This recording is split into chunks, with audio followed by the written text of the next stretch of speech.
ሰላም ጤና ይስጥልን ወደ ተከበራችሁ የንቁ ሚዲያ ቤተሰቦቻችን ከንቁ ሚዲያ የዕለተ አርባና ዋናናቸውን ዜናዎች ወደ እናንተ ይዘን ቀርበናል። ከዜናዎቹ ጋር ነው ያድናት ነኝ። አብራችሁን ቆዩ። የሊቃውንት ወዳጅ የበርካታ ሴቶች ምሳሌ የሆኑት ወይዘሮ ጽዬ ገረሙ ከዚህ ዓለም ድካም አረፉ።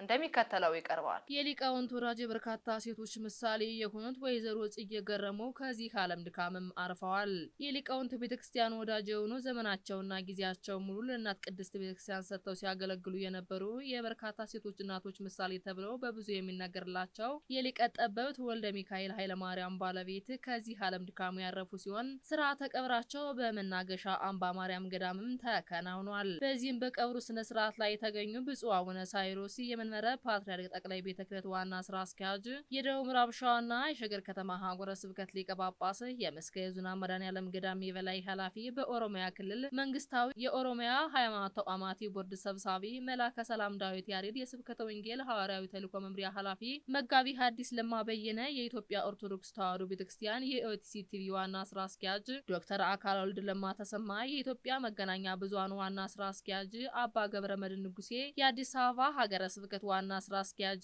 መላከ ኃይለ አባ ፈወርቅ ዮሐንስ፣ የአምስቱ ክፍላተ ከተማ ስራ አስኪያጅ፣ የአዲስ አበባና የሸገር ከተማ ሀገረ ስብከት የገዳማትና አድባራት አስተዳዳሪዎች፣ የነገረ መለኮት ምርቃን ወዳጅ ዘመዶቻቸውም ተገኝተውበታል። የወይዘሮ ጽዬ ገረሙ የህይወት ታሪክ እንደሚከተለውም ተዘግቧል። በመናገሻ አምባ ማርያም የአገልጋዮች ሁሉ እናት የሆኑት ወይዘሮ ጽዬ ማርያም ገረሙ ከአባታቸው ከአቶ ገረሙ ወርቅና ከእናታቸው ከወይዘሮ ድባባ ዳዲ በ1958 ዓመተ ምህረት በምዕራብ ሸዋ ልዩ ስሙ ግንጭ በተባለ ቦታም ተወልደዋል። እድገታቸው በዛው በግንጭ ከተማ ሲሆን ወደ መናገሻ አምባ ገዳም የመጡበት ዋና ምክንያት በቀደሙ የአምባ ቤተ ክህነት ዋና ስራ አስኪያጅ በሆኑት በአለቃ ማስረሻ ባለቤት ወይዘሮ ዘውዲቱ ካሳ የክርስትና እናታቸው ምክንያት እንደነበረም ተገልጿል። ወይዘሮ ዘውዲቱ ካሳ እናታቸው በመሆናቸው ምክንያት ወደ መናገሻ አምባሪያም ሊመጡም ችለዋል። በዚሁም መሰረት እድሜያቸው ለትምህርት ሲደርስ እማሆይ ወልደ ገብርኤል ዘንድ ከፊደል እስከ ወንጌል ድረስ ያለውን የንባብ ትምህርትም ተከታትለው በሚገባም ጨርሰዋል። ወይዘሮ ጽዬ ገረሙ የትሩፋት ስራቸውን የጀመሩት በጊዜው በአለቃ ማስረሻ መኖሪያ ቤት ሲሆን በየዓመቱ ቃና ዘገሊላ ምክንያት በሚደረገው ዝክር ከልጆቻቸውን ጀምሮ ድግሱን በመደገስ እንግዶችን በመቀበል በማስተናገድ ትክክለኛውን የክርስትና ጣፋጭ ሕይወት በመኖርም አገልግለዋል። ከዚህም እድሜያቸው ለአቅመ ሔዋን ሲደርስ ጥር 13 ቀን በ1971 ዓ.ም ሊቀ ጠበብት ወልደ ሚካኤል ኃይለማርያም በሕግ በስርዓተ ተክሊል በማግባት 2 ወንዶችና 5 ሴት ልጆችንም አፈርተዋል። ወደ እግዚአብሔር ክብር እስኪወሰዱ ድረስ የፍቅር ፊታቸው ፈጽሞ ሳይቀየርም አገልግለዋል። በዚህም መሰረት 13 የልጅ ልጅም አፍርተዋል። ከዚህም ውስጥ በአሁኑ ሰዓት የአባታቸው እናታቸውን ፈለግ ተከትለው የቤተክርስቲያኑን ትምህርት በሚገባ ከተማሩት መካከል መላከ መንክራት ቀሲስ ሙሉ ብርሃን ወልደ ሚካኤልና መላከ ሰላም በኩር ወልደ ሚካኤል በኢትዮጵያ ኦርቶዶክስ ተዋሕዶ ቤተክርስቲያን የታላላቅ ካቴድራል አስተዳዳሪዎችም ናቸው።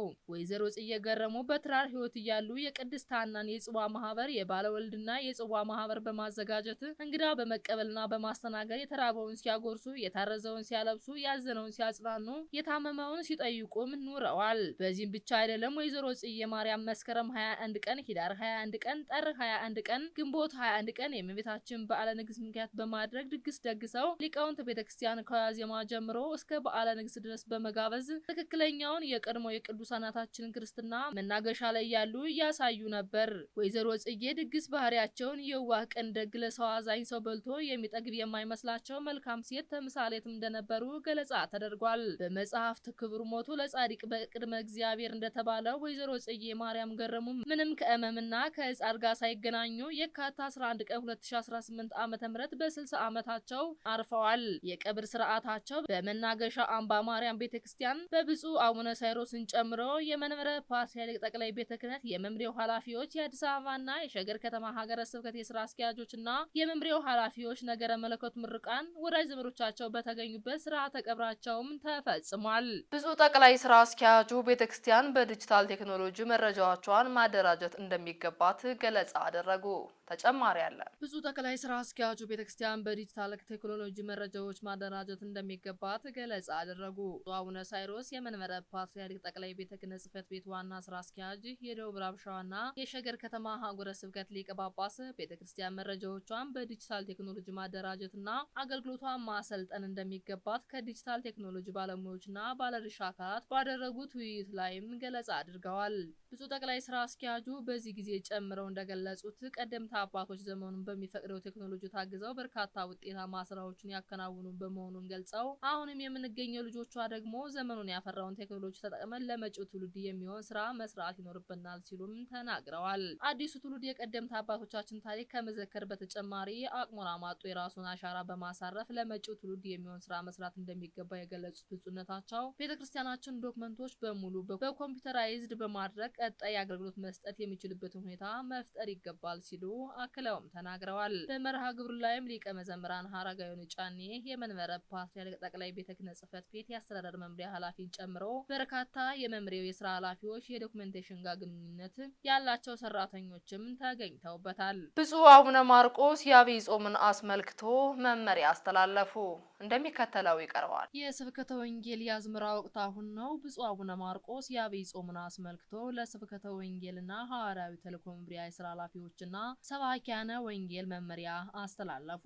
በኢትዮጵያ ኦርቶዶክስ ተዋሕዶ ቤተክርስቲያን የስብከተ ወንጌልና ሐዋርያዊ ተልእኮ መምሪያ ሊቀ ጳጳስ ብፁዕ አቡነ ማርቆስ የአብይ ጾምን አስመልክቶ ለመምሪያው የስራ ኃላፊዎችና ሰባኪያነ ወንጌል በመምሪያው የስብሰባ አዳራሽ አገልግሎት መመሪያም አስተላልፈዋል። ብፁዕነታቸው በሐዋርያት 13 ቁጥር 2 ላይ ያለውን የእግዚአብሔር ቃል መነሻ በማድረግ ሐዋርያው ቅዱስ ጳውሎስና በርናባስ በጾም በጸሎትና ለእግዚአብሔር ስራ ለዩልኝ ማለቱም ጾምና ጸሎት የእግዚአብሔር ስራ ለመስራትና የመንፈስ ቅዱስን ኃይል የምንቃጅበት መንፈሳዊ መንገድ ነው ሲሉ ተናግረዋል። ብፁዕነታቸው የስብከተ ወንጌል አገልግሎት ከዓለም ጫፍ ወደ ዓለም ያለ ጊዜ ገደብ የሚሰጥና ፍጥረት የሚድንበት የእግዚአብሔር ስራ ቢሆንም በአጽዋም ወቅቱ ደግሞ በስፋት በንስሐ ሕይወት የሚሰጥበት ስለሆነ ወቅቱ የስብከተ ወንጌል የአዝመራ ወቅት ነው ሲሉም ገለጻ አድርገዋል። በመጨረሻም የመምሪያው ዋና ኃላፊ መላከ ሰላም ዳዊት ያሬድ የስብከተ ወንጌልና ሐዋርያዊ ተልእኮ መምሪያ በጊዜው ከሚያደርገው ስምሪትና አገልግሎት በላይ የአብይ ጾምን አገልግሎት ሰፊ ዝግጅትና አርአያነት የሚጠይቅ ወቅት ስለሆነ ራሳችን እናዘጋጃለን ሲሉም ገለጻ አድርገዋል። አክለውም በመምሪያው የተጀመሩ በጎ ጅማሬዎች በአገልጋይነት ስለ ልቦናና በትብብር መንፈስ ሆነን በስብከተ ወንጌልና ሐዋርያዊ ተልእኮ መምሪያ ክብር መመለስና ትውልድን የሚመጥን አገልግሎት መስጠት እንደሚገባም አሳስበዋል። በባህር ዳር ሀገረ ስብከት በብፁዕ አቡነ አብርሃም መሪነት ከጠቅላይ ቤተ ክህነት በመጡ ልኡካን ሲሰጥ የሰነበተው ስልጠና ተጠናቀቀ።